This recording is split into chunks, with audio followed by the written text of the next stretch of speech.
Hi everyone, welcome along. This is Jonathan from Precursive. Today we're going to be looking at how you can automate some admin with everyone's favorite topic, doing a timesheet.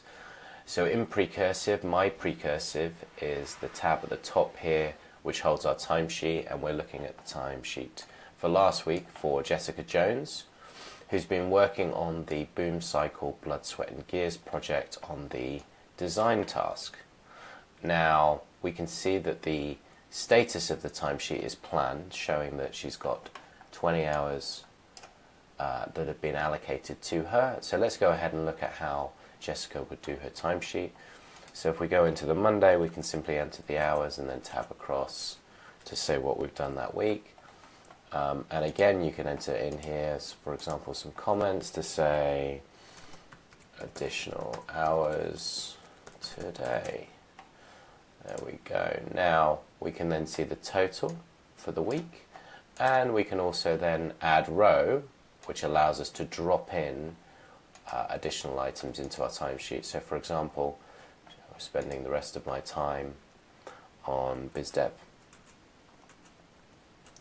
or I might have needed to work on a different project that I'm allocated to, for example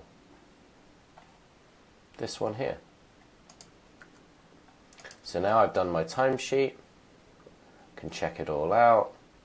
Now I can actually navigate away from this page. So for example, if I go and look at a timesheet earlier in the month, where I can see those hours, I've got to do that timesheet as well. But let's come back here to the 23rd, and we can see that it's saved my time that I've entered. So again, people could enter time as they go, as they're doing the work on a daily basis. And they're happy with everything. Let's go ahead and submit.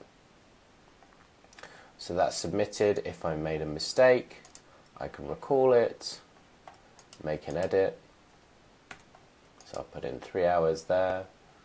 Now we're up to 41 hours for the week, and submit that.